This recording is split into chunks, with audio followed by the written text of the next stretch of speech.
చంపకమాల కథ.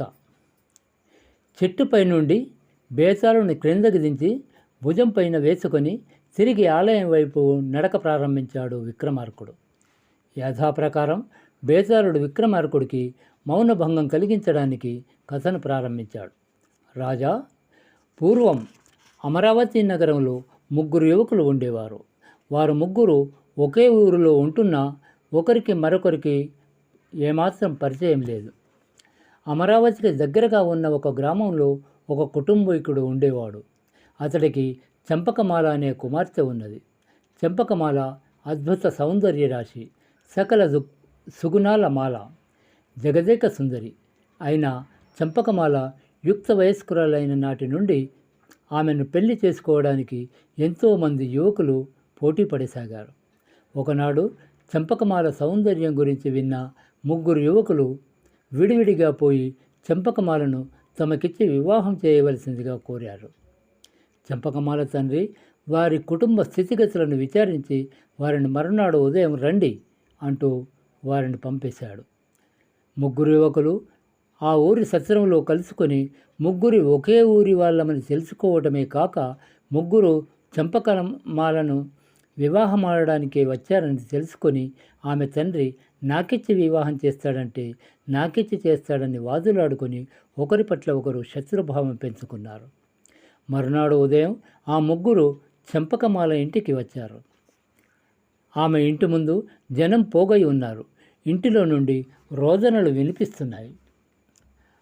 ఆ యువకులు లోపలికి పోయి చూడగా చంపకమాల చనిపోయి పడి ఉంది. చంపకమాల శవాన్ని చుట్టుకుపోయి ఆమె తల్లి తండ్రి ఏడుస్తున్నారు. ఆ దృశ్యం 3 యువకుల హృదయాలను కలిసివేసింది. మధ్యాహ్నానికి చంపకమాల మృతదేహానికి అంతిమ సంస్కారాలు చేయడానికి శ్మశానానికి తీసుకుపోయారు. 3 యువకులు కూడా మృతదేహం వెంట శ్మశానానికి పోయారు. మొదటి యువకుడు చంపకమాల సుకుమార దేహాన్ని అగ్నిజ్వాలలు కబలించి వేస్తుంటే విరక్తి చెంది దేశాటనకు వెళ్ళిపోయాడు. రెండవ యువకుడు చంపకమాల చితాభస్మాన్ని కొంత సేకరించి పుణ్యనదులలో కలపడానికి పోయాడు.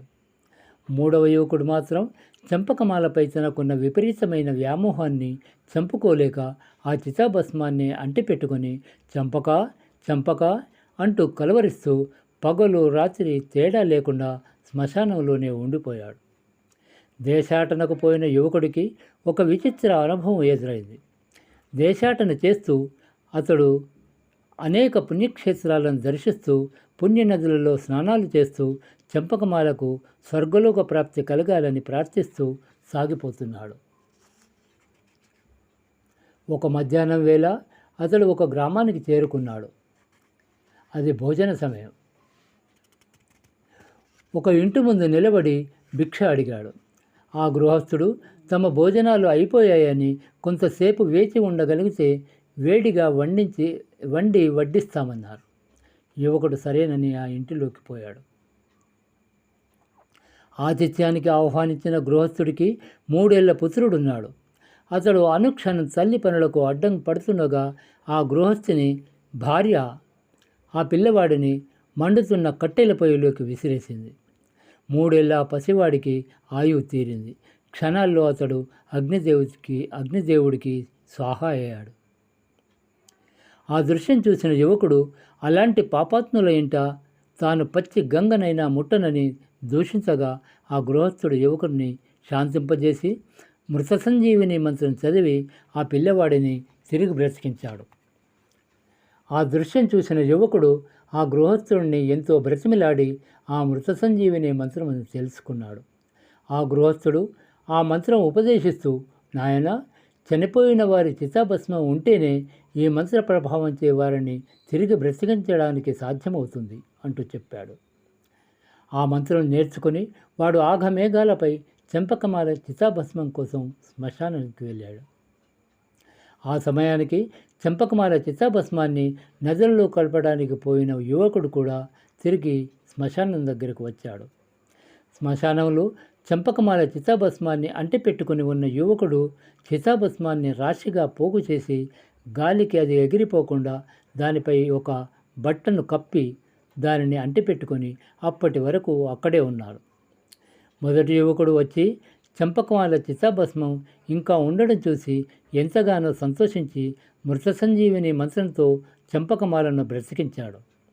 నిద్ర నుండి మేల్కొన్నట్లు బ్రతికి మేల్కొన్న చంపకమాల శ్మశానాన్ని, 3 యువకులను చూసి సందేహపడుతుండగా 3 యువకులు జరిగినదంతా ఆమెకు వివరించారు. ఆ కథను విన్న చంపకమాల ఎంతగానో ఆశ్చర్యపోతూ తిరిగి ఇంటికి చేరుకొని అందరినీ ఆనందాశ్చర్యాలకు గురి చేసింది. చంపకమాల తిరిగి బ్రతకడంతో కథ మళ్ళీ మొదటికి వచ్చింది. 3 యువకులు ఆమె నా సొంతం అంటూ ఒకరిపై ఒకరు కత్తులు దూశారు. చివరికి వారి తగువు రాజసభకు పోయింది. చంపకమాలను తిరిగి బ్రతికించిన యువకుడికే చంపకమాలను పెండ్లాడడం న్యాయమని రాజు తీర్పు చెప్పాడు. రాజా విక్రమార్క, విన్నావుగా చంపకమాల కథ. ఈ కథలో రాజు చెప్పిన తీర్పు న్యాయమైనదేనా అంటూ ప్రశ్నించాడు బేతాళుడు. బేతాళా, రాజు తీర్పు అన్యాయమైనది. నిజానికి చంపకమాలను పెండ్లాడాల్సిన వాడు శ్మశానంలో చితాభస్మాన్ని అంటిపెట్టుకున్న 3వ యువకుడే. పునర్జన్మనిచ్చి మొదటి యువకుడు ఆమెకు తండ్రితో సమానం. చితాభస్మం నదులలో కలిపిన 2వ వాడు కొడుకుతో సమానం. ఆమె వియోగం భరించలేక శ్మశానాన్ని ఆశ్రయించుకొని ఉన్న 3వ వాడు ఆమెకు భర్తతో సమానం.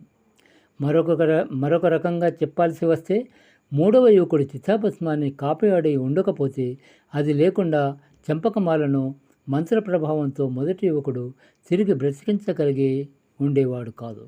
కనుక 3వ యువకుడికి చంపకమాల సొంతం కావడమే ధర్మం అంటూ చెప్పాడు. ఆ సమాధానంతో విక్రమార్కుడికి మౌనభంగం కలగడంతో బేతాళుడు అదృశ్యమై తిరిగి చెట్టును ఆశ్రయించాడు.